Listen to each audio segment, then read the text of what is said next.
What if the greatest royal secret of the last 5 centuries wasn't buried in a vault, hidden in a diary, or locked away by a king, but was standing right in front of us the entire time? For decades, the world has repeated the same fairy tale introduction. Princess Diana, the shy young woman from the elegant Spencer family, the commoner who married into the British monarchy and became the most beloved woman on earth. But what if that entire narrative is only the surface? What if the truth running through Diana's veins is far older, far darker, and far more explosive than anything the royal family ever admitted? Because Diana was not a commoner, she was not an outsider, and she was absolutely not the beginning of a new chapter. She was the return of an old one, a chapter soaked in betrayal, forbidden marriages, political manipulation, and royal blood spilled on cold stone scaffolds, a chapter the Tudors fought to control, and the monarchs after them tried to erase. Her story does not begin in the 20th century. It begins 500 years earlier with a princess pushed into a loveless marriage, a reckless duke willing to risk death for love, and a king, Henry VIII, whose fury reshaped an entire bloodline. It begins with a secret wedding in a tiny chapel outside Paris, a choice that unleashed a chain reaction of executions, imprisonments, and tragedies spanning generations. And yet, that same forbidden bloodline, hunted for centuries, quietly survived. Until one day, it walked into St. Paul's Cathedral in a white wedding gown and re-entered the monarchy as if destiny had been patiently waiting. This is the hidden ancestry of Princess Diana and the forgotten Tudor legacy that refused to die. For most people, the story of Princess Diana begins with a familiar image. A young woman with a shy smile, soft eyes, and an almost fragile grace, stepping into the global spotlight as she married the future King of Britain. It's the story the world accepted without question. An ordinary girl from a well-respected family swept into royalty by destiny and love. But the truth, the real truth, is far older than Diana herself. It extends far beyond the manicured lawns of Althorpe, past the Spencer name engraved on centuries-old plaques, deeper than the headlines and the fairy tale narratives. It begins in a time when crowns were not symbols of glamour but instruments of fear, when marriages were not romantic chapters but political weapons, when women, regardless of their beauty or intelligence, were chess pieces moved across Europe in exchange for alliances, a time when defying a king could cost not just your life, but the lives of your children, grandchildren, and generations that followed. Most people have no reason to question the Spencer lineage. After all, the Spencers have long been known as an aristocratic British family, wealthy landowners, politically connected, socially polished. Their estates are grand, their lineage well documented, their contributions notable across the centuries.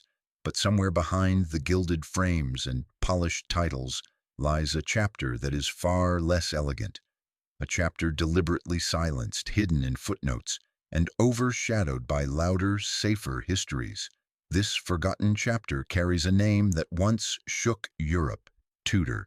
We tend to imagine the Tudor dynasty as a closed book, finishing neatly with Queen Elizabeth I, the last Tudor monarch.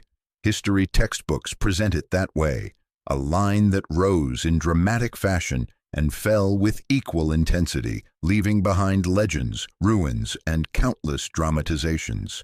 But bloodlines don't work the same way as political timelines. They don't end the moment a crown loses its wearer.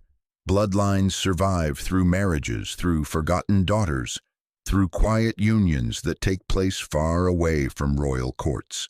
Princess Diana was one of those descendants, yet almost no one speaks about it.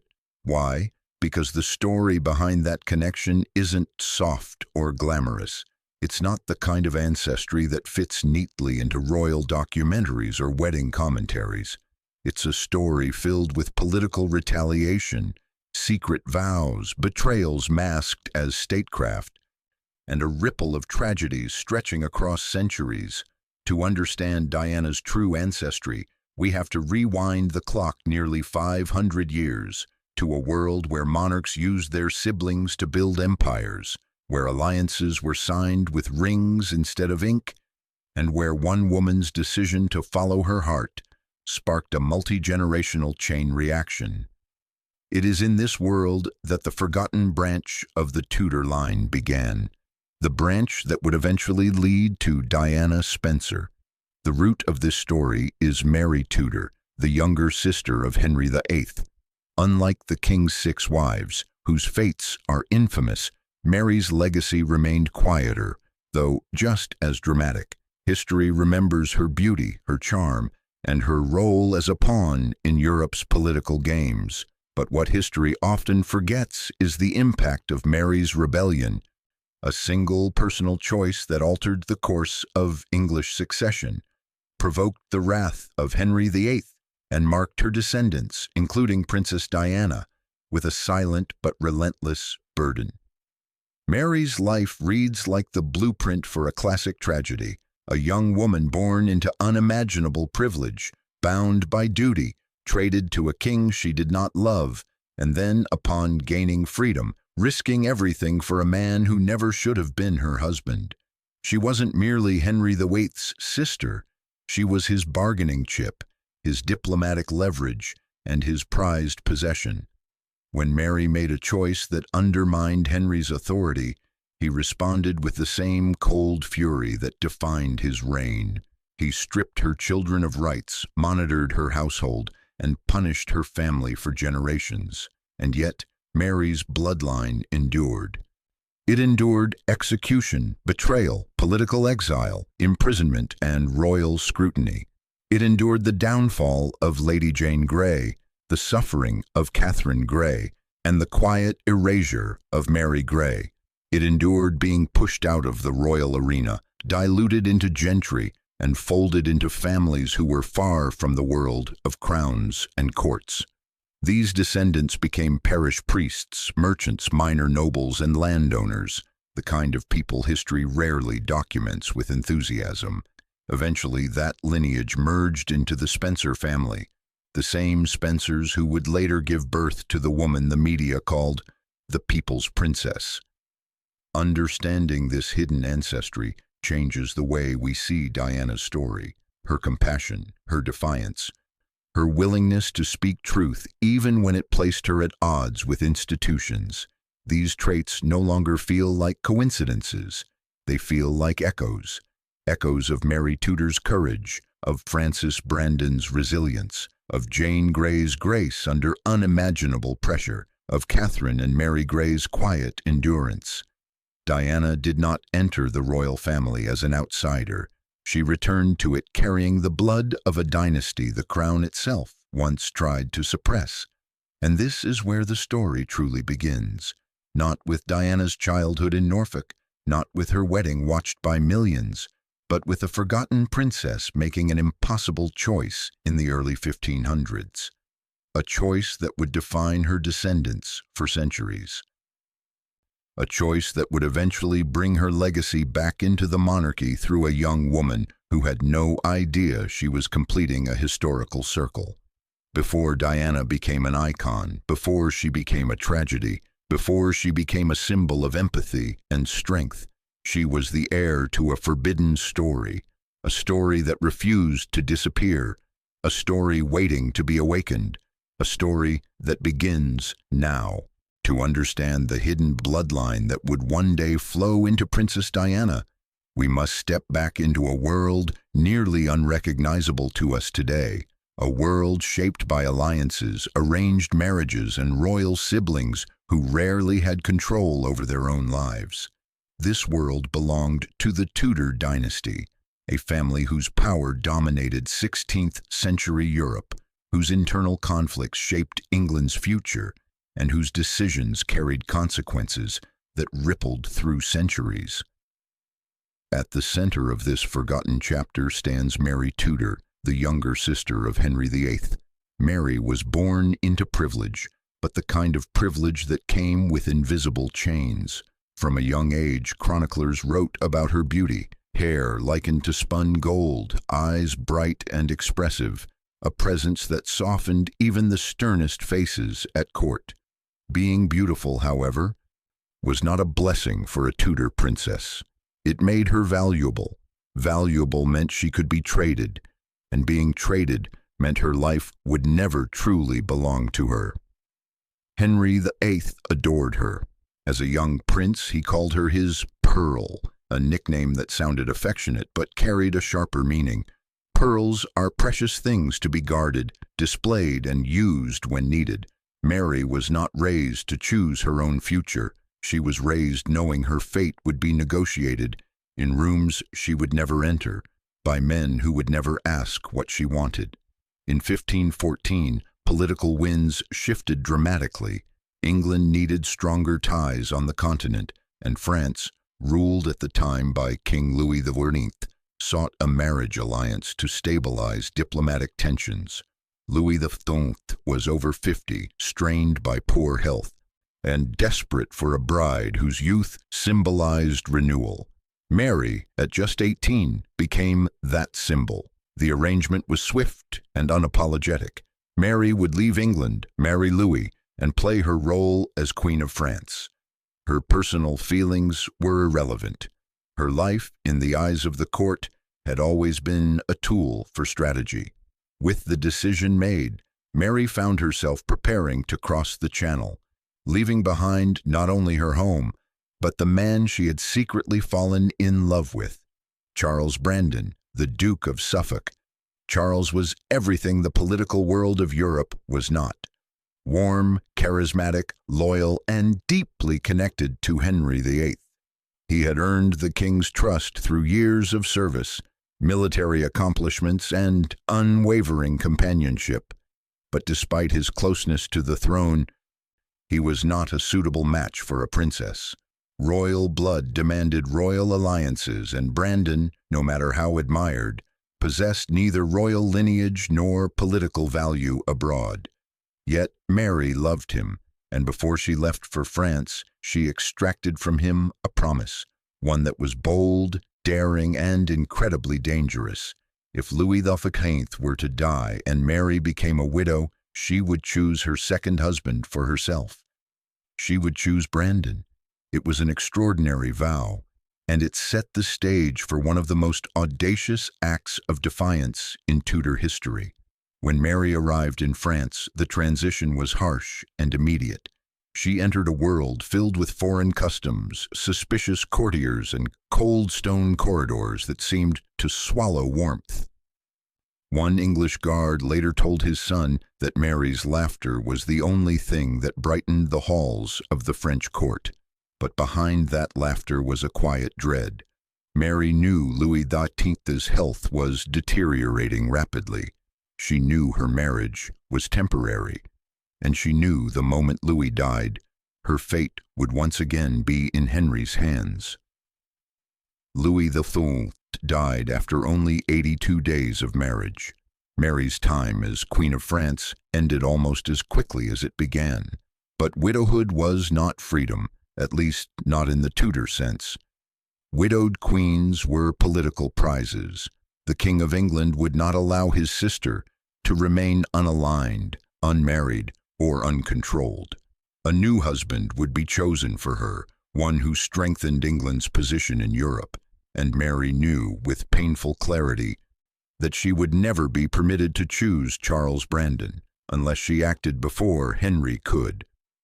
When Henry VIII received news of Louis's death, he sent Brandon to France to retrieve Mary. It seemed like a gesture of trust, but everyone at court knew the underlying message: bring her home, but do not go near her. Henry placed a heavy gold signet ring in Brandon's hand, a symbol of confidence, a reminder of loyalty, and a warning disguised as friendship.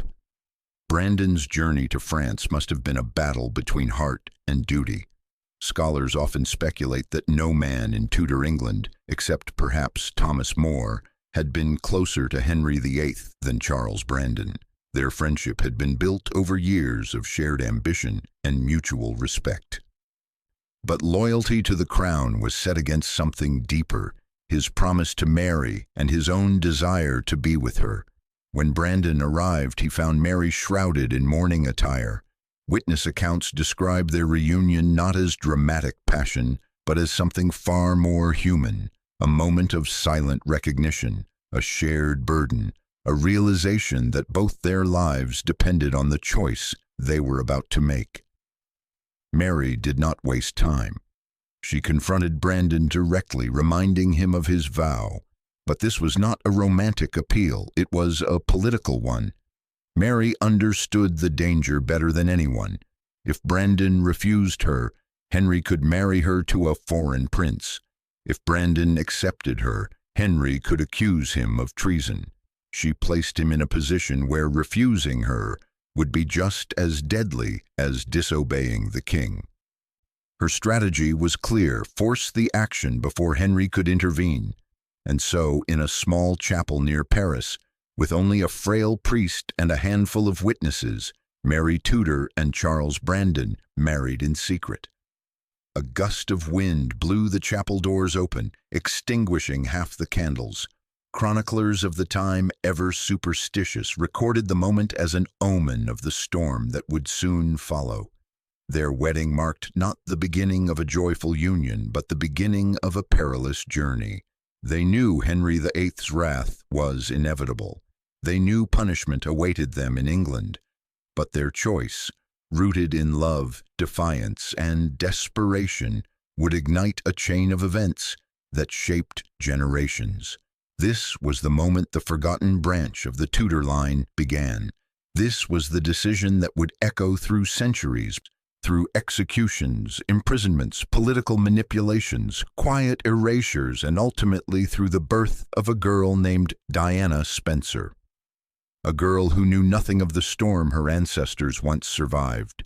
When Mary Tudor and Charles Brandon exchanged vows in a quiet chapel outside Paris, their hands trembling under the dim glow of half-burned candles, they knew they were sealing a fate that would echo far beyond the walls of that modest sanctuary.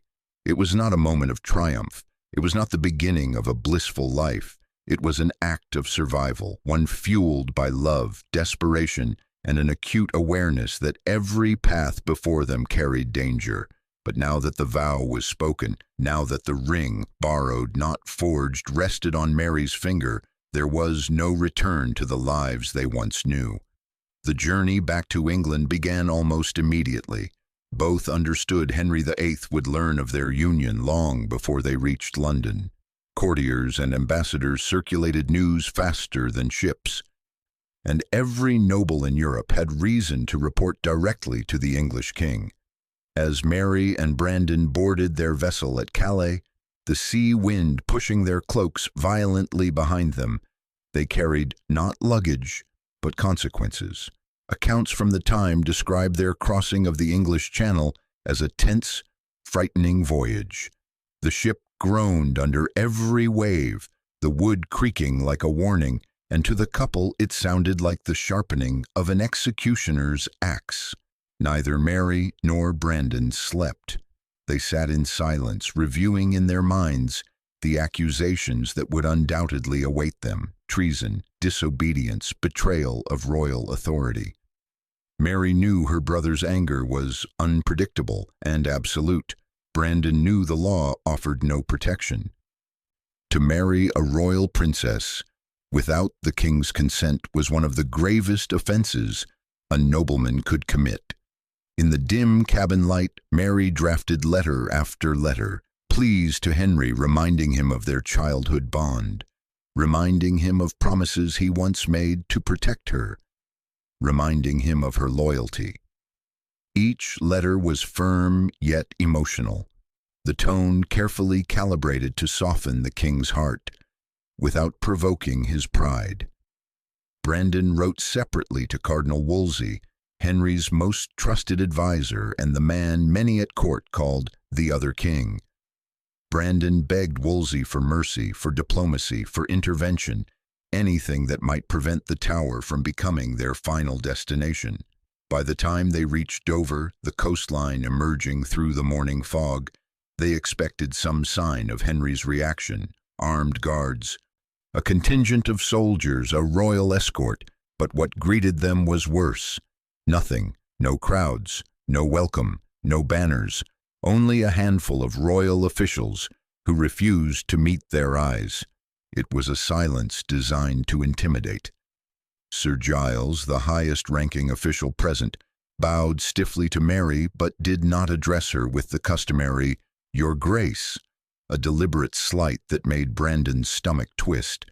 Giles's glance at Brandon held something between pity and contempt. It was clear the news had reached London, and the king was furious. From Dover to London, their path should have been a journey of honor for a dowager queen and a celebrated duke.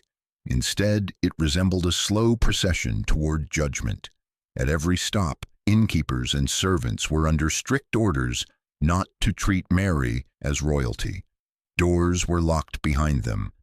Meals were placed without conversation. No one dared to speak their names aloud. Rumors spread quickly through the villages they passed. The king's sister had married in secret. The king's closest friend had betrayed him, and both were marked for punishment. One night, at a small posting inn outside Canterbury, a stable boy slipped a piece of parchment beneath Brandon's door. It had no words, only a crude drawing of the Tower of London, with two small figures standing on a scaffold. The message needed no explanation. It was what everyone in England expected. When they finally reached the outskirts of London, the city did not greet them with cheers or protests. It greeted them with silence, a silence heavier than anger, a silence that said their fate had already been decided. Mary was taken to luxurious chambers in the palace, lavish, warm, filled with flowers and sunlight, but the doors were locked from the outside. The gilded beauty of the room felt like mockery. Brandon, meanwhile, was escorted to a stark stone chamber with a single narrow window facing nothing but a blank inner courtyard wall. He was given a pallet, a chair, and days to contemplate the consequences of a decision he could never undo. Henry VIII did not summon them immediately. Instead, he weaponized the waiting. Days stretched into weeks. No messenger came. No sentence was delivered. No judgment was spoken. Court whispers spoke of the king's rage. Some said he would have Brandon executed. Others insisted he would send Mary to a convent. No one knew the truth except Henry, and Henry said nothing. The suspense was deliberate. It was Henry's first punishment, fear. When the summons finally arrived, it was not for Mary. It was only for Brandon. Escorted by guards through Greenwich Palace, Brandon walked past tapestries depicting Henry's victories, his triumphs at war, his coronation, his royal processions. Each tapestry felt like a reminder of the king's power. Each step echoed louder than the last. The meeting did not take place in the throne room. It took place in a small private study, and that alone terrified Brandon more than any ceremony could have. Henry VIII sat behind a massive oak desk, not shouting, not pacing, but calmly cleaning dirt from beneath his fingernails with a dagger. The casualness was intentional. It communicated that Brandon's fate mattered so little. Henry could handle it while occupied with something else. For a long moment, the king did not speak. Brandon stood, sweat pooling beneath his collar, fully aware that this silence could kill him. Then Henry looked up. "Charles," he said softly, "the man I raised from nothing, did you think I would not learn the truth?" His voice was calm, too calm. Henry reminded Brandon of the law.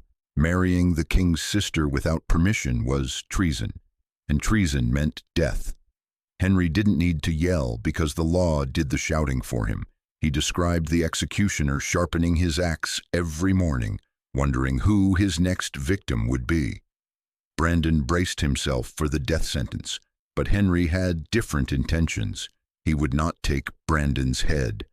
A head on a pike was a spectacle, swift, dramatic, but fleeting. Henry wanted something that lasted longer than fear. He wanted control, so he offered Brandon life in exchange for debt. Lifelong debt. Mary and Brandon would return all her French dowry. They would surrender income from their estates. They would kneel in front of the entire court and remarry publicly, not as lovers defying a king, but as subjects begging for forgiveness. And worst of all, Henry declared that their children would live only by his permission. No claim, no power, no title, and constant surveillance. It was a sentence not of death, but of lifelong obedience. Brandon left the chamber alive, but broken. He and Mary had survived the king's wrath, but the price was a quiet prison they would never truly escape. It was this punishment, this mixture of humiliation, debt, and forced submission that shaped the generations to come. It was here, in this room, with Henry VIII, calmly holding a dagger, that the long chain of suffering began. A chain that would eventually produce Lady Jane Grey, Catherine Grey, Mary Grey, and centuries later, unexpectedly, Princess Diana. Henry VIII's fury was a force people rarely survived. Chroniclers wrote of it with the same dread they used to describe plagues or storms, unpredictable, devastating, and swift. But in the case of Mary Tudor and Charles Brandon, his rage simmered rather than exploded, and that, ironically, made it far more dangerous. Henry could forgive many things: political missteps, ill-advised strategies, even personal slights. But defiance, especially defiance that humiliated him publicly, was a sin he considered unforgivable. When the news of the secret marriage reached Henry's court, the reaction was immediate. Courtiers whispered behind their sleeves. Foreign ambassadors waited eagerly for Henry's response, anticipating political upheaval. And Henry himself, upon hearing that his beloved sister had married his closest friend in secret, reportedly fell into a silence so heavy that even the bravest nobles hesitated to breathe. Silence from Henry VIII was never a good sign. It meant he was thinking, and when Henry thought, kingdoms shifted. Despite the tempest brewing inside him, Henry refused to act impulsively. Instead, he allowed the tension to spread through the court like smoke. Days passed with no public decree. No letter was sent to France. No arrest orders were issued. It was as though the king were preparing the ground before striking. By the time Mary and Brandon reached London, Henry had already crafted the punishment he believed would cut deepest. Not a swift execution, but a slow, deliberate humiliation. A lesson disguised as mercy. Mary's captivity in Silk and Shadow Mary was taken to a set of opulent chambers in the palace. They were filled with light, embroidered tapestries, silver trays of fruit, and ornate furnishings fit for a queen. But the beauty of the room was a veneer. Guards locked the door behind her. No lady-in-waiting was allowed to speak freely. Every movement she made was observed. Every meal was tasted before reaching her, not out of protection, but control.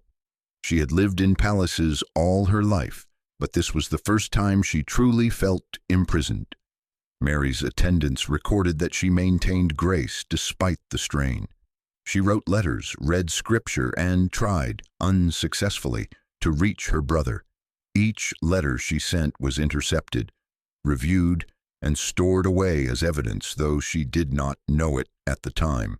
Henry wanted her to wonder. He wanted her to wait. He wanted her to feel that her fate could shift at any moment. It was the kind of psychological punishment only a brother who felt deeply betrayed could devise. Brandon's stone cell. Charles Brandon's situation was far harsher. Unlike Mary's gilded captivity, Brandon was taken to a narrow chamber with stone walls and no comforts. His only window was barred, overlooking a blank courtyard wall. He was denied visitors. He was denied letters. He was denied information. The man who had once ridden beside Henry in tournaments, who had eaten at his table, who had shared victories and losses with him, was now treated like a criminal awaiting sentence. The silence was suffocating. It gnawed at him in the darkness. Every footstep outside his door made him flinch. Every day without news deepened the dread. He knew Henry's history. He had seen what happened to those who crossed the king. Men far less guilty had vanished into the Tower, executed quietly at dawn. The marriage had been a risk Brandon willingly took, but the reality of the consequence was hitting him like waves against stone. A court watching the spectacle. The English court reacted in the way courts often do when scandal arises, by positioning themselves carefully. Those who had once called Brandon friend now avoided his name. Those who had admired Mary kept their distance, not wanting to appear sympathetic. Courtiers' survival depended on pleasing the king, and right now, the king had no patience for empathy. Henry's silence over the situation only heightened the fear. No one knew whether he would forgive, imprison, exile, or execute. Ambassadors wrote frantic reports to their own sovereigns, interpreting Henry's moods like omens. One Venetian diplomat wrote, "The King of England appears calm, and this is the greatest terror of all." The summoning, when Henry finally acted, it was with cold precision. He summoned only Brandon, not Mary, not together. Separating them allowed Henry to control the narrative and pressure Brandon without interference. Escorted by guards, Brandon walked through the maze of Greenwich Palace until reaching Henry's private study. There was no throne, no ceremonial audience, just the king seated behind an immense desk of dark English oak. The air inside the room felt heavy, still, as though the palace itself was holding its breath. Henry did not shout. He did not curse. He did not strike. Instead, he spoke slowly, deliberately, reminding Brandon of every favor he had ever given him, every title, every estate, every position at court. And then he reminded Brandon of the law. The law was simple. Marrying the king's sister without royal consent was treason, and treason was punishable by death. Henry described the executioner as if discussing the weather, calmly, casually, each word crafted to tighten the rope around Brandon's neck without laying a finger on him. Brandon stood in silence, his throat dry, heart racing. Henry's mercy. When Henry finally laid out his terms, Brandon realized the king had chosen a punishment worse than death. Execution would have ended the matter too quickly, but humiliation, ruin, lifelong submission, those could last generations. Henry declared, Mary and Brandon must repay the entire French dowry. They must surrender income from their estates. They must publicly remarry before the entire court, kneeling before him, as a sign of repentance. Their children would have no royal claim and would live under surveillance. Henry VIII had turned their love into a transactional display of obedience. Some historians argue this punishment was Henry's way of reasserting control without creating a diplomatic scandal. Others believe it was personal, that Henry felt betrayed not as a king, but as a brother and friend. Perhaps both were true. A broken return. Brandon left the study alive, but not intact. Mary was informed of the terms shortly after. Together they faced the public ceremony, kneeling before Henry, acknowledging their wrongdoing, accepting his conditions. The court watched silently, some with pity, others with satisfaction. It was a theatrical display engineered by a monarch who understood the power of symbolism. And with that ceremony, Henry VIII closed the chapter on their rebellion, but opened a new one for their descendants, who would live under the shadow of his displeasure. This was not the end of the punishment, it was merely the beginning. A beginning that would shape every generation, descending from Mary Tudor's line, all the way to a woman named Diana Spencer centuries later. The punishment Henry VIII imposed on Mary Tudor and Charles Brandon did not end with their public submission. In fact, that moment, kneeling before the king, stripped of pride and autonomy, was merely the first note in a long symphony of consequences that would play for generations. What Henry engineered was not just a penalty, but a legacy of controlled humiliation, a message encoded into the lives of everyone who descended from Mary's line. And as history marched forward, that message shaped destinies in ways the king could never have fully imagined. After the public ceremony, Mary and Brandon were permitted to resume life as a married couple, though permitted hardly captures the reality of their situation. Their estates, though grand in appearance, were under financial strain. Repaying Mary's French dowry was not a symbolic gesture. It was an enormous financial burden. Their household accounts from these years show a pattern of careful budgeting, postponed repairs, and reduced extravagance. They were nobles by title, but not always by means. Yet, despite the pressure, Mary and Brandon built a family. Their home became a strange blend of privilege and confinement. Lavish halls paired with ever-present scrutiny. Henry VIII assigned Master Croft, a steward who outwardly served the household with loyalty, but whose letters to London revealed his true purpose: observation. Every decision Mary and Brandon made, who visited, what correspondence arrived, where their children went, was relayed to the crown. Henry's need for control had simply shifted from public display to private oversight. Frances Brandon, the heiress in a cage. Mary and Charles had several children, though only 2 daughters survived into adulthood, Eleanor and Frances. It was Frances who inherited her mother's spirit. Contemporary accounts describe her as strong-willed, intelligent, and possessing the same quiet intensity Mary had shown in her youth. But despite her noble birth, Frances lived under the shadow Henry created. When she came of age, Frances did not choose her husband. Love had been the spark that ignited her parents' troubles, and Henry would not allow that spark to spread further. Instead, Frances was married strategically to Henry Grey, the Marquis of Dorset, a respectable noble with proximity to the crown but not enough influence to pose a threat. The marriage was politically convenient, carefully calculated to absorb Mary Tudor's bloodline into something safe, something predictable. To many modern eyes, Frances's marriage may seem comfortable, even advantageous, but in the 16th century, marriage was destiny. It determined one's power, safety, and lineage. And Frances did not step into her destiny freely. She stepped into it bound by a family history of consequences she did not create. Frances and Henry Grey would go on to have 3 daughters, girls who would collectively bear the heaviest weight of the Tudor legacy: Lady Jane Grey, Catherine Grey, and Mary Grey. The daughters of destiny. These 3 girls grew up in a world defined by religion, succession crises, and the increasingly unstable political landscape left behind by Henry VIII's reign. Each girl inherited fragile threads of royal blood, valuable, dangerous, and transformative. Jane Grey, the eldest, was brilliant from the start.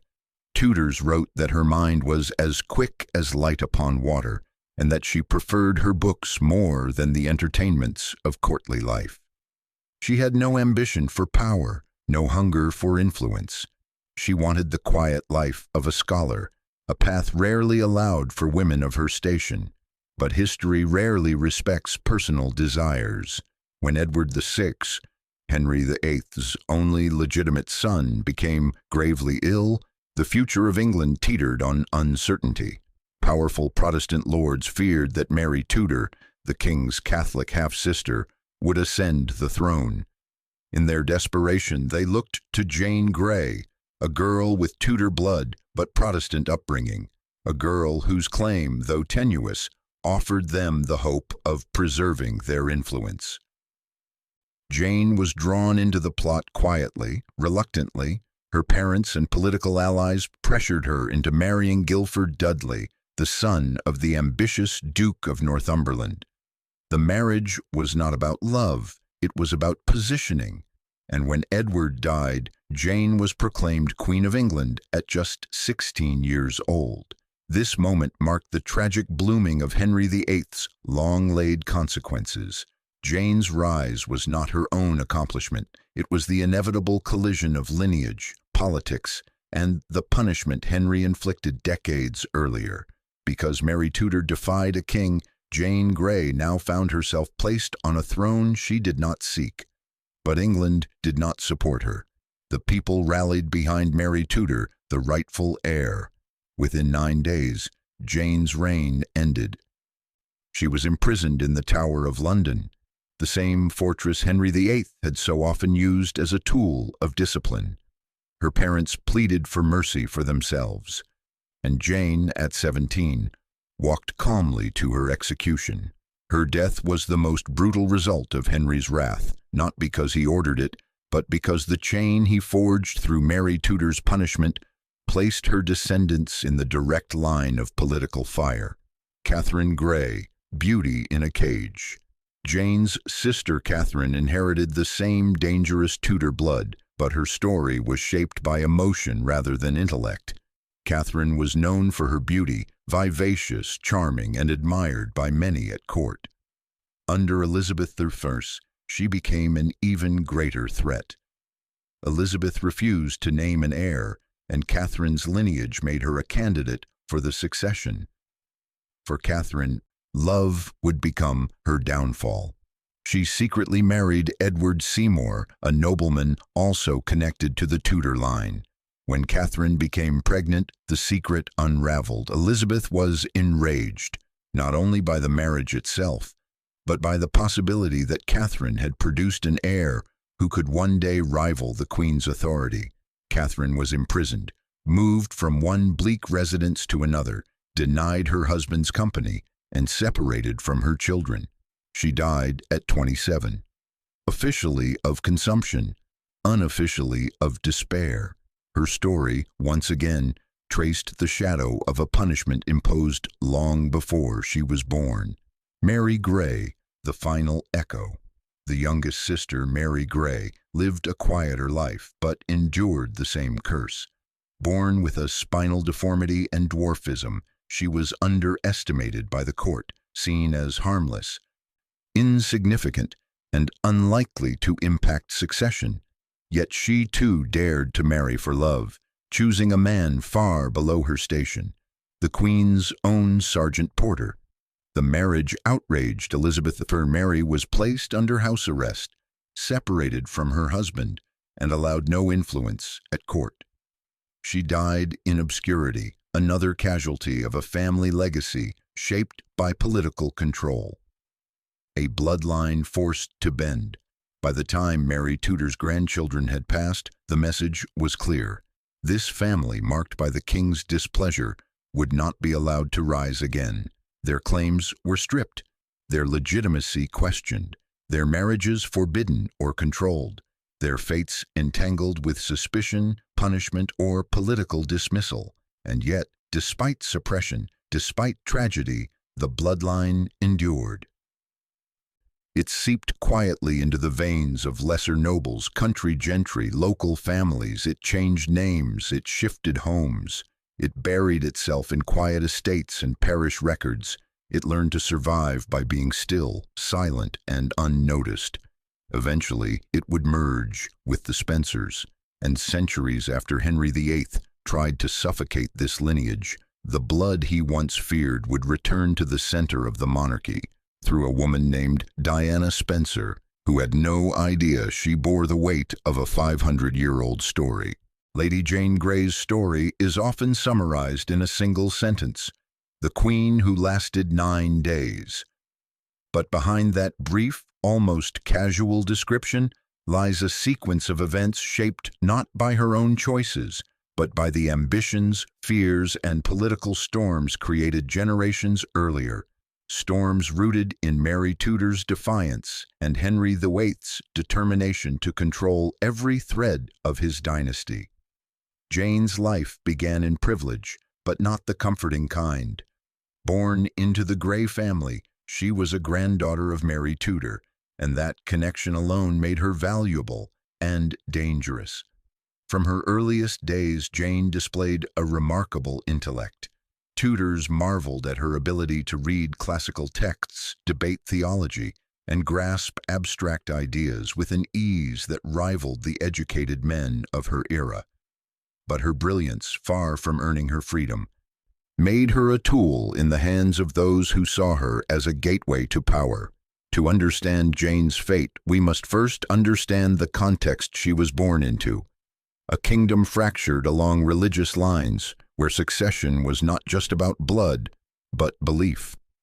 After Henry VIII's death, the throne passed to his young son, Edward VI, a devout Protestant.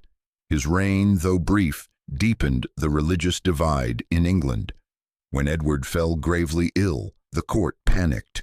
The next in line was Mary Tudor, Henry VIII's eldest daughter, a Catholic whose accession threatened to reverse the Protestant reforms that had taken root. Powerful Protestant nobles, especially John Dudley, the Duke of Northumberland, feared what Mary's reign would bring. Their wealth, influence, and the future of the English Church seemed to hang in the balance. They needed an alternative, someone with Tudor blood, someone Protestant, someone young and pliable. Jane Grey fit every requirement. A crown forced upon her, Jane's parents, Francis and Henry Grey, were ambitious. They knew their daughter's lineage carried latent power. She was a great-granddaughter of Henry VII through Mary Tudor. In a time when lineage could make or break the nation, this made Jane a target. When Northumberland proposed a marriage between Jane and his son, Guilford Dudley, the Greys accepted. It was a calculated move, part of a larger strategy the young Jane could not possibly understand. Jane herself resisted. Letters from her tutors and contemporaries suggest she had no desire for political life. She preferred her books, her studies, her quiet routines, but her objections meant little. In the world she lived in, daughters obeyed, and Jane obeyed. When Edward VI died in July 1553, the plan was set in motion. Northumberland, supported by a small but determined faction, proclaimed Jane Queen of England. She was just 16 years old. Eyewitness accounts describe Jane as pale, trembling, and deeply distressed when the crown was offered to her. She reportedly insisted she was unworthy, that she had no right to it, but pressure from her parents and in-laws left her no escape. The crown was placed upon her head not in triumph, but in fear. Her name was proclaimed throughout the kingdom, and she was taken to the Tower of London, not as a prisoner, but as its sovereign. From the very beginning, Jane sensed the danger. She was no fool. She understood that her accession was engineered by political ambition, not rightful claim or public support. But still, she tried to fulfill her role with quiet dignity. Her intelligence, her faith, and her moral clarity guided her actions in those brief days. But the people of England did not rally to her. The real heir rises. Throughout the countryside, support surged not for Jane, but for Mary Tudor. Mary, daughter of Catherine of Aragon and the rightful heir by Henry VIII's own order, commanded loyalty through blood, tradition, and charisma. As word spread that Mary was gathering forces, prominent nobles defected to her cause. Town after town declared allegiance, and in London, murmurs of doubt grew louder each hour. Within days, it was clear Jane was not the queen England wanted. Even her own father, sensing the shift in the political winds, abandoned the cause. Northumberland's forces collapsed. The council proclaimed Mary the true monarch. The tide had turned irrevocably. Jane's reign lasted just 9 days, from queen to prisoner. On July 19, 1553, Mary Tudor entered London in triumph. Jane Grey, once proclaimed queen, was deposed without resistance. She was taken to the Tower of London. not to rule but to await judgment. Historians often emphasize Jane's composure during her imprisonment. In letters written from her cell, she displayed remarkable insight and calmness for someone so young. She understood the gravity of her situation but trusted in her faith. She expressed no bitterness, only sorrow for the events that had swept her into the center of a storm. Mary Tudor, now Queen Mary the Owl, initially showed mercy. She did not want Jane executed. She blamed Northumberland and the Grey parents, believing Jane had been manipulated, and she was right. But circumstances changed quickly. A rebellion broke out, Wyatt's Rebellion, led by Protestant factions who feared Mary's plan to marry Philip of Spain. Among their rallying cries was the claim that Jane Grey should be restored to the throne. Despite Jane having no involvement in the rebellion, her name became a symbol, a Protestant alternative, a threat. The moment Jane became a banner for opposition, her fate was sealed. A death too soon. On February 12, 1554, Jane Grey was led to the scaffolding inside the Tower grounds. She was 17. Witnesses recorded her final moments with reverence. Jane spoke calmly, acknowledging her innocence of wrongdoing, but accepting that she had been part of a political struggle beyond her control. When blindfolded, she momentarily panicked, unable to find the execution block. "What shall I do?" "Where is it?" she cried. An attendant guided her hands. She placed them on the block, and then, with one stroke, her life was ended. Her husband, Guilford Dudley, had been executed earlier that morning. Jane saw his headless body carried past her window. Her death became one of the most tragic symbols of Tudor politics. A brilliant, gentle girl, sacrificed to fear and ambition. A legacy not forgotten. Jane Grey's execution should have closed the chapter of Mary Tudor's rebellious bloodline. It should have erased the threat Henry VIII feared, but instead it set the stage for the next tragedies: Catherine Grey's imprisonment, Mary Grey's isolation, and the forced disappearance of their lineage into rural anonymity. Jane's story is often portrayed as isolated, but it was not. It was a direct, brutal consequence of Henry VIII's punishment of Mary Tudor generations before, an echo of a secret marriage in France, magnified through time. And though Jane's life ended abruptly, her bloodline survived in quieter branches. Those branches would twist, merge, and eventually reappear centuries later in the Spencer family, and through them in Princess Diana. History, as always, does not forget. It simply waits.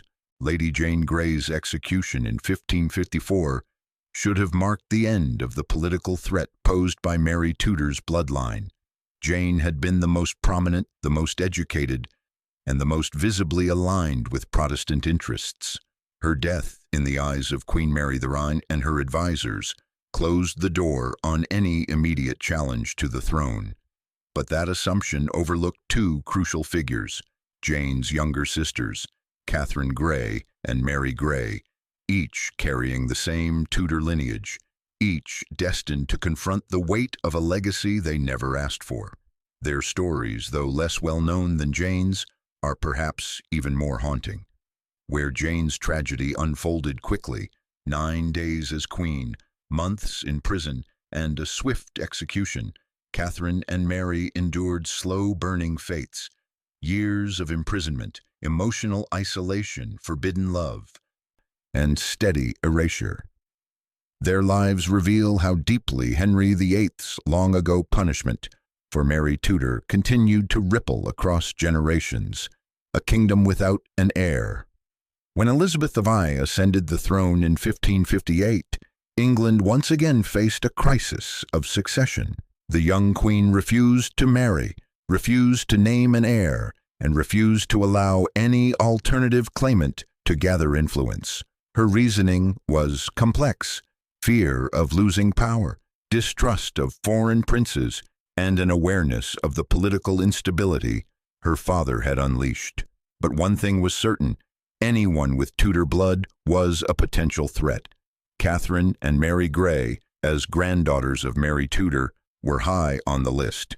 Elizabeth was well aware of their lineage. She knew their claim traced back to Henry VII. She knew that if she died childless, the Greys could be positioned as the next monarchs, especially by factions eager for a Protestant successor. And above all, she knew what her father had known. Bloodlines were unpredictable, and ambition often grew in the shadows. For Elizabeth, the sisters were not simply relatives. They were risks. Catherine Grey, a love that became a crime. Of the two surviving sisters, Catherine Grey was the most beautiful, the most outgoing, and the most readily noticed at court. She possessed a charm that Jane, with her scholarly reserve, never displayed. This charm made Catherine popular among courtiers, dangerously so.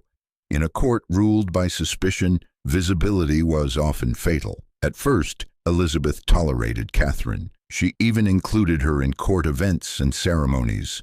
But as rumors spread that the public saw Catherine as a possible heir, the Queen's patience thinned. Catherine's mere presence became a political threat. What sealed her fate, however, was love. Catherine fell deeply in love with Edward Seymour, the younger son of the Duke of Somerset, and a man with his own distant Tudor connection. Their relationship grew quietly, cautiously, in the shadows of the court. But love is rarely discreet, and as their affection deepened, the couple made the dangerous decision to marry in secret.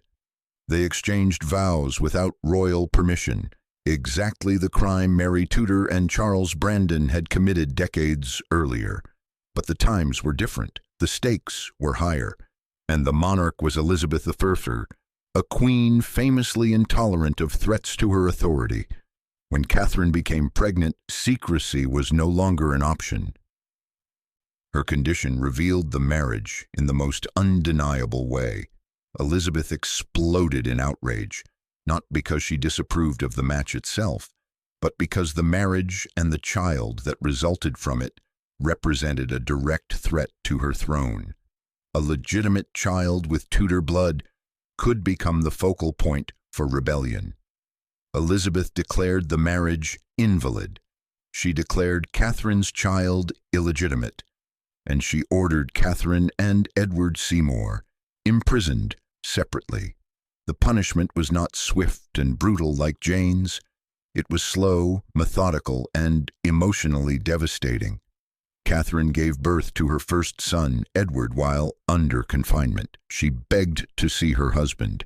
Elizabeth refused. When Catherine attempted to send a secret letter to Seymour through sympathetic guards, the Queen discovered the correspondence. Her anger deepened, and Catherine was moved again, this time to a more distant, harsher residence. Her second child, Thomas, was born in captivity as well, separated from her husband, isolated from court, and deprived of influence.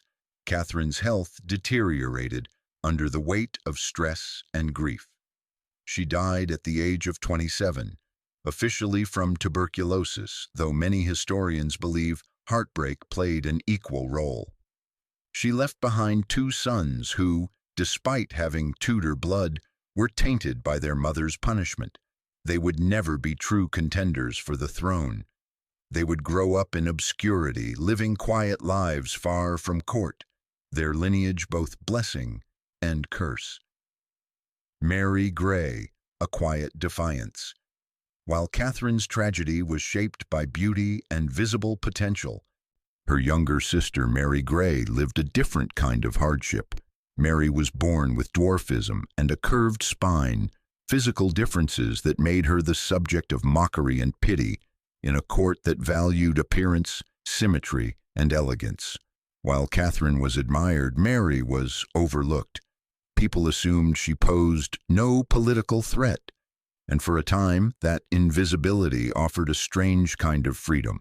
But Mary was still a Grey, she still carried Tudor blood, and she still possessed a heart capable of defiance. In 1565 she shocked the court by secretly marrying Thomas Keyes, the sergeant porter, of the Queen's household.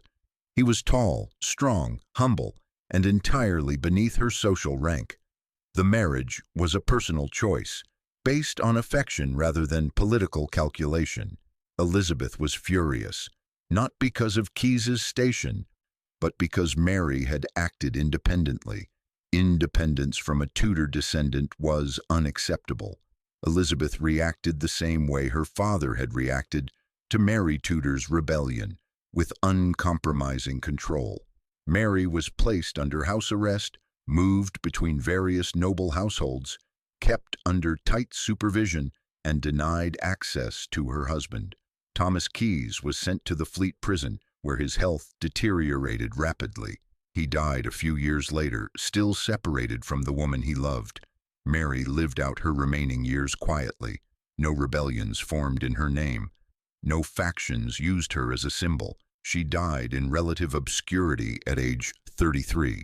Yet her story remained another thread in the tapestry of suffering woven from Mary Tudor's choice to marry for love. A bloodline suppressed but not destroyed. By the end of the Grey sisters' lives, the Tudor bloodline born from Mary Tudor and Charles Brandon had been rejected, imprisoned, humiliated, diminished, and strategically erased. The Crown's message was unmistakable.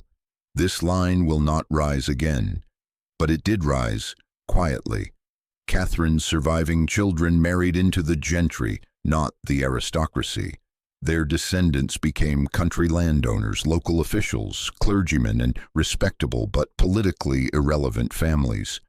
Over generations, the Tudor connection faded from public memory, hidden in baptism records, obscure wills, and family Bibles.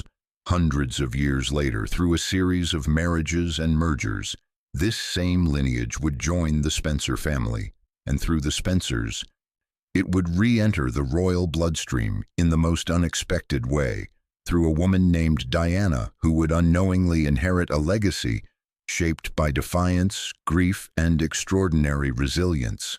By the time Mary Grey, the youngest of the three sisters, died in 1578, the Tudor-Brandon bloodline seemed all but extinguished. Jane Grey had been executed, Catherine Grey had died in captivity, and Mary Grey had faded into obscurity. Their lives were cautionary tales about the cost of royal blood in the wrong generation. The Tudor dynasty had punished them for existing, for inheriting a lineage marked by Henry VIII's anger at his sister's forbidden love. Their stories appeared to end quietly, neatly, and tragically, but bloodlines do not simply vanish because monarchs wish them to. They bend, they hide, they evolve. And while the Grey sisters suffered, their descendants continued to live, some in modest homes, some in countryside manors, many far from the political spotlight. What the Crown tried so hard to suppress did not disappear. It seeped into other families like dye into fabric. It blended into the English gentry. It moved through marriages, inheritances, and generations of children who had no idea they carried a history powerful enough to alter a kingdom. Eventually, it found a new home, the Spencer family. But this transformation from royal threat to quiet nobility did not happen overnight. It was the work of centuries. After the Grey sisters, children raised in the shadows. Catherine Grey's two sons, Edward and Thomas Seymour, inherited the Tudor bloodline under the worst possible circumstances. Their births had been declared illegitimate by Queen Elizabeth I, their parents' marriage annulled, and their family name tarnished. Yet they lived, something that could not be said for many Tudor claimants. Elizabeth allowed the boys to be raised, but not as princes or political pawns. They were raised as gentlemen, a rank respectable enough to grant them stability, but far low enough to prevent them from challenging the monarchy. This, ironically, allowed the Tudor line to survive. Edward and Thomas grew into adults without their cousins' fatal visibility. They inherited neither titles nor great wealth, but they did inherit education, modest landholdings, and the quiet safety of being perceived as irrelevant. Their children and grandchildren eventually blended into the gentry of various English counties, marrying into families with no political ambition, no throne to threaten, no courtly enemies to fear. By the early 1600s, the once dangerous Tudor descent looked like any other country lineage. There were no uprisings in their name, no rebellions invoking their blood, no nobles whispering about their claims. Henry VIII's punishment had worked. They had been humbled into safety. But safety does not erase ancestry, the genealogy that slipped past history. For centuries, this Tudor-descended line married into families that occupied comfortable but unremarkable positions, minor knights, rural landowners, and clergy households. Their records survived not in royal archives, but in parish registries, wills, and the occasional estate contract. One of these lines eventually merged with the Wigston and Vere families, names that, while notable in local histories, were far from the corridors of power. Generations later, their descendants married into the Spencer family tree. It is here, quietly, almost invisibly, that the Tudor bloodline re-entered the sphere of the English elite. The Spencers, by contrast, were rising. Through careful land management, advantageous marriages, and a willingness to serve monarchs when needed, the family grew from prosperous sheep farmers in the 15th century to wealthy aristocrats by the 18th. Their wealth built stately homes. Their marriages tied them to influential families. Their heirs entered parliament and royal courts. But even as the Spencer family gained prominence, few realized they carried the genetic legacy of Mary Tudor, buried so deeply in their lineage that it no longer looked like a royal inheritance at all. The Spencer line, respectable, polished, and quietly royal. By the Georgian and Victorian eras, the Spencers were firmly established in British aristocracy. They were known for their philanthropy, political influence, military service, estates at Althorpe and elsewhere. But their genealogy contained no hint of the tumultuous Tudor past. Their rise was so steady, so orderly, that no one would have guessed their ancestry included. A queen executed at 17, a woman imprisoned for her love, a disabled noblewoman punished for marrying beneath her station, a forbidden marriage that once enraged Henry VIII. The monarchy itself had forgotten. The Spencers themselves likely had no idea. The Tudors, for all intents and purposes, had become a footnote in their tree. Yet the bloodline endured, quietly, persistently, as though waiting for history to circle back. And then, in the 20th century, it did. A child named Diana Frances Spencer. In 1961, a baby girl was born into the Spencer family at Park House on the Sandringham estate. Her parents named her Diana Frances Spencer. That middle name, Frances, was not chosen at random. It was a traditional name in the Spencer lineage, passed down through generations from their Tudor-descended ancestor, Frances Brandon, daughter of Mary Tudor and Charles Brandon. Few understood the significance. It had become just another family name, one of many. But historically, it was an echo. Diana grew up unaware of the legacy she carried. Her childhood was defined not by royal blood, but by divorce, emotional distance, and the privileges and pressures of aristocracy. She was not raised to be a queen. She was not groomed for the throne. She was not taught that her ancestry traced back to a line of women who had suffered for love and lineage. And yet, in ways no one foresaw, Diana was destined to step directly into the path of history her ancestors had walked. When history comes full circle. When Diana married Prince Charles in 1981, the world called it a fairy tale, a commoner joining the royal family, a modern romance of innocence meeting monarchy. But the truth was far more poetic and far more historically profound. Diana was not entering the royal bloodline. She was returning to it. Through her veins ran the courage of Mary Tudor, the brilliance of Jane Grey, the resilience of Catherine Grey, the defiant spirit of Mary Grey.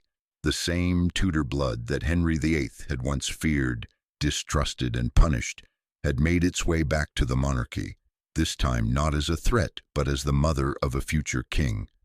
The line Henry tried to silence was back in the palace, back in the spotlight, back where it had begun 5 centuries earlier, a legacy made invisible until Diana made it visible again. Diana herself likely never knew the depth of her ancestry's history. She grew up feeling like an outsider, a young woman thrust into an institution she never fully belonged to.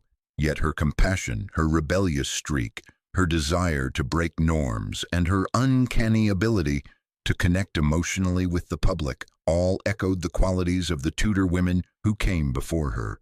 History is not always written in documents.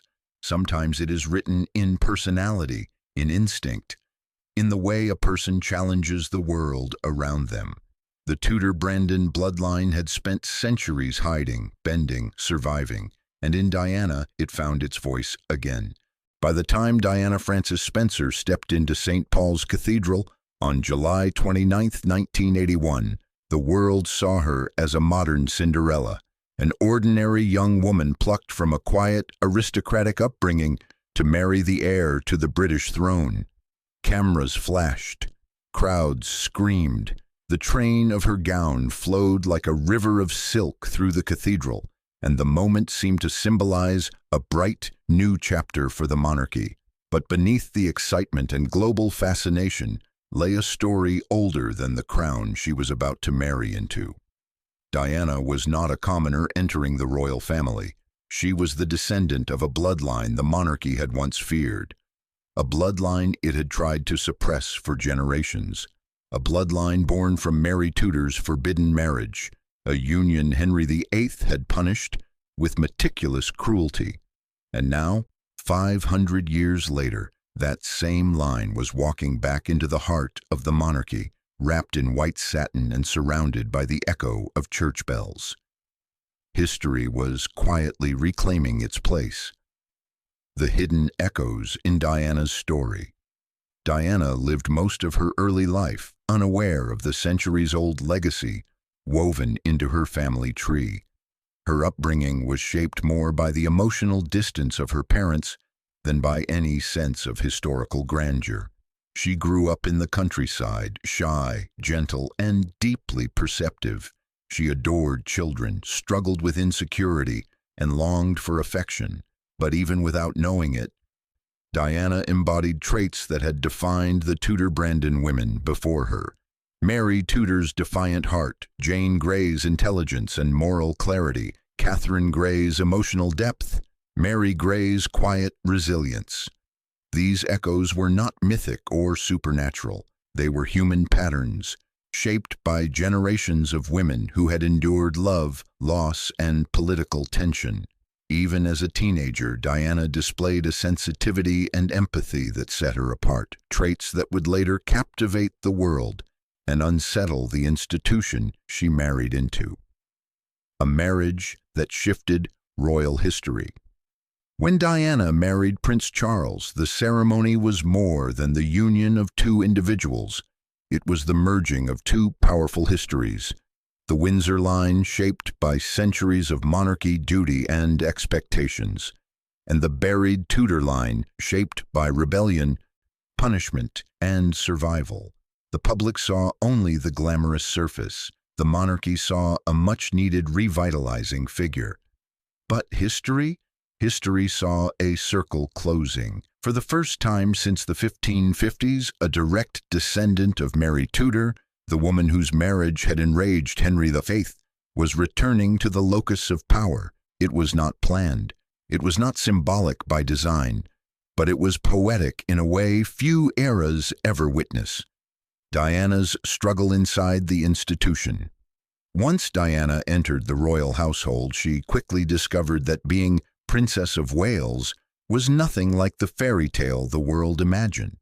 The pressures, expectations, and scrutiny were crushing from the start. She was young, she was overwhelmed, and in many ways she was alone. What is striking, however, then is how closely her emotional experience paralleled the struggles of the Tudor women before her. Mary Tudor, forced into a political marriage that ignored her true desires. Catherine Grey, punished for marrying the man she loved. Jane Grey, thrust into a role she never wanted. Mary Grey, confined and restricted for following her heart. Though separated by centuries, these women shared a pattern. They were pushed into roles defined by the needs of the crown rather than their own hearts. Diana faced this same contradiction. She entered the monarchy as a symbol, fresh, beautiful, beloved by the public, but found herself constrained by an institution that valued tradition over individuality. Her struggles with mental health, her longing for authentic love, her desire to connect with ordinary people, all mirrored the pains of her ancestors who had lived under the same tension between personal identity and royal expectation. History did not repeat itself, but it rhymed. The People's Princess, a legacy of empathy. Despite the challenges she faced, Diana transformed her pain into purpose. She broke royal precedent by shaking hands with AIDS patients at a time of stigma, walking through minefields, comforting the sick, lonely, and forgotten, speaking openly about mental health struggles, using her platform to highlight humanitarian issues. This was not the behavior of a passive royal. It was the behavior of someone born to challenge expectations, someone whose ancestry had long been defined by defiance and moral courage. Mary Tudor had once fought for her right to choose love. Jane Grey had stood firm in faith even as she faced death. Catherine Grey had endured isolation with dignity. Mary Grey had carried her quiet resilience to the end. Diana inherited the strength of these women, not through legend, but through human continuity. Her empathy was not performative, it was instinctive. Her willingness to break protocol was not rebellion, it was integrity. Her impact was not constrained by the palace walls, it expanded because she stepped beyond them. She did what the Tudor women had never been allowed to do. She used her voice. William and Harry, the line lives on. Diana's sons, Prince William and Prince Harry, are the carriers of a legacy older than the modern monarchy itself. Through Diana, they inherit Tudor blood, Grey resilience, Brandon courage, and the long-silenced lineage of Mary Tudor. This is not symbolic, it is literal genealogy. William, especially, stands as the culmination of a 500-year journey, a direct descendant of a line once deemed dangerous, now poised to inherit the throne. A line Henry VIII tried to destroy with political punishment, emotional manipulation, and generational suppression has found its way back into the House of Windsor, not as a threat, not as a rebellion, but as the natural continuation of history. It raises a profound truth. No matter how tightly monarchs try to control lineage, bloodlines have their own destiny. A full circle completed. When Diana died in 1997, the world mourned in a way rarely seen in modern history. Her loss felt personal to millions. Yet the depth of that grief was not only about who she was, but what she represented, a bridge between the monarchy and the people, a voice of compassion in a system that often struggled to express it. In her short life, Diana brought to light everything history had tried to bury: the humanity of royalty, the emotional cost of duty, the resilience of suppressed ancestry, the power of a single person to reshape public perception. And in doing so, she completed a circle that began centuries earlier in a small chapel outside Paris where Mary Tudor and Charles Brandon took a risk for love. They could never have imagined that their defiance would one day return to the throne. Yet through Diana, it did. Their story, once punished, silenced, and scattered through the English countryside, stood again in the global spotlight. embodied by a woman whose legacy changed the monarchy forever. If you look at Princess Diana's life only through the lens of tabloid headlines and glamorous photographs, her story seems like a tragic modern fairy tale gone wrong. A shy young woman marries a prince, struggles under pressure, and dies too soon. But when you place her life back into the long arc of history, from Mary Tudor's forbidden marriage to the Grey sisters' suffering to the quiet absorption of their descendants into the Spencer family, Diana's story becomes something else entirely. It becomes the closing chapter of a narrative that began 500 years earlier, a narrative of control, rebellion, punishment, and return. The phrase, "the Tudors' revenge," doesn't mean revenge in the violent, vengeful sense. It means something far more poetic, history correcting its own imbalance. A bloodline long suppressed finding its way back into the center of power, not through force or conspiracy, but through time, love, and chance. Diana was not executing a plan. She wasn't consciously avenging Mary Tudor, Jane Grey, or Catherine Grey, but simply by being who she was. By stepping into the world with empathy, honesty, and defiance, she brought the emotional weight of their stories back into view. The curse that turned into a mirror. For generations, Mary Tudor's descendants suffered because monarchs feared what their blood represented. An alternative claim, a dangerous branch, a rival possibility. Henry VIII tried to control that risk with humiliation and strict surveillance. Elizabeth I tried with imprisonment and strategic invalidation. The crown pushed the family lower and lower down the social ladder, until they seemed harmless. But Diana, unknowingly, flipped the script.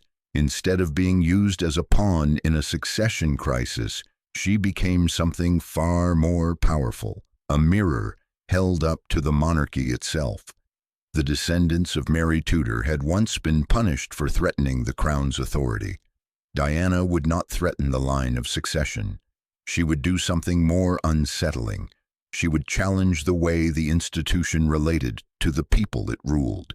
She humanized the monarchy at a time when it was drifting dangerously far from public emotion. She brought vulnerability into a structure built on stoicism. She insisted on feeling in a system built on protocol. In a way, that was its own form of revenge. The bloodline that had once been silenced now forced the monarchy to listen. From silent suffering to public voice contrast, the Grey sisters with Diana, and a pattern emerges. Jane Grey was used as a tool and died without a real chance to speak to the public. Catherine Grey's love story was crushed behind locked doors. Mary Grey's marriage resulted in house arrest and a life of quiet erasure. All three endured their fates almost entirely out of sight, their pain confined to letters, legal documents, and the brief notes of observers. Diana, however, lived her struggles under the brightest spotlight in the world.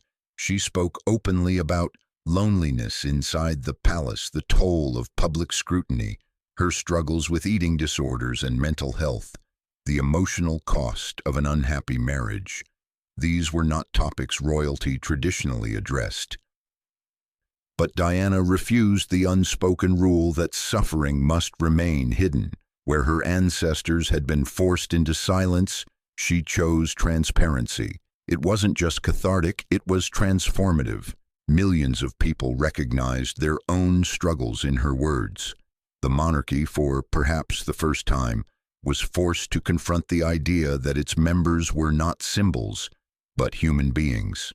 In that sense, the curse on Mary Tudor's line, the constant suffering for love, the repeated punishment for emotional authenticity, was finally spoken aloud. Diana didn't break the pattern, but she exposed it, and once exposed, it could no longer operate in the shadows. A different kind of power. Mary Tudor's descendants had once been dangerous because they embodied alternative power, rival claims, different religious alignments, alternate futures for the crown. Diana represented a different kind of power, soft power, emotional power, public affection. The institution could manage rivals. It had centuries of practice dealing with claimants, rebels, and political threats. What it struggled to manage was a princess who could outshine the monarchy itself simply by walking into a hospital ward, hugging a child, or kneeling beside someone in pain. Diana's power came not from what she ruled, but from what she represented: compassion instead of distance, connection instead of hierarchy, vulnerability instead of aloofness. In a way, this was the ultimate twist of fate. The bloodline that had once been punished for being too close to royal power was now the very thing keeping the monarchy emotionally connected to the public. Through Diana, the Tudor Brandon Grey line finally exercised a form of influence that could not be controlled by imprisonment, invalidation, or exile: the influence of the heart. History doesn't forget, it rewrites. By the late 20th century, few people knew or cared that Diana's ancestry traced back to Mary Tudor and Charles Brandon. Genealogy enthusiasts could trace the lines, historians could map the connections, but it wasn't a mainstream narrative. And yet, subconsciously, the themes of that history resurfaced: a young woman marrying into the crown, a life shaped by expectations she never truly chose, love clashing with duty, an institution struggling to accommodate a woman who felt too deeply for the role she was assigned. Those themes are Tudor to the core. But unlike the women before her, Diana changed the ending. Not by surviving longer or by gaining power, but by leaving an indelible mark on how royalty is expected to behave. After Diana, members of the royal family could not return to the old, distant model without facing public backlash. Emotional visibility, charitable authenticity, and human relatability became part of the royal job description. Henry VIII had tried to erase a bloodline. History, in return, allowed that bloodline to reshape the institution he fought so hard to control. That is the true revenge, the eyes of a future king. Today, when people look at Prince William, they often see continuity, the future of the monarchy, the next chapter after Elizabeth II. But if you look closer, beyond his Windsor features, you can see the quiet presence of another story. In his veins runs the iron will of the Tudors, the tragic grace of Jane Grey, the endurance of the Grey sisters, the empathy and modernity of Diana. When he stands on a balcony, attends a hospital visit, or speaks about mental health, he is not just performing the role of a modern royal. He is, knowingly or not, carrying forward a legacy shaped by 5 centuries of struggle between personal truth and public duty. The line Henry VIII sought to control did not disappear. It adapted, it waited, and now it stands on the threshold of the throne once more, this time not as a rival, but as its rightful inheritor. What the story really means. In the end, the story of Princess Diana's dark ancestry is not just a tale of bloodlines and royal charts. It's a story about how power fears what it cannot control, how love defies systems built on calculation, how history buries certain people, especially women, yet can never fully silence them. Mary Tudor chose love and paid the price. Jane Grey accepted a crown she never wanted and died for it. Catherine and Mary Grey pursued their hearts and were locked away. Their descendants faded into countryside anonymity. And then, centuries later, one of them stepped back into the palace wearing a wedding dress and carrying flowers. She laughed, cried, suffered, loved, and tried to heal others in a world that still didn't quite know what to do with someone like her. Princess Diana was not just the people's princess. She was the echo of every woman in her bloodline who had been punished for being too human in a world that demanded perfection. She was, in the deepest sense, the Tudors' revenge.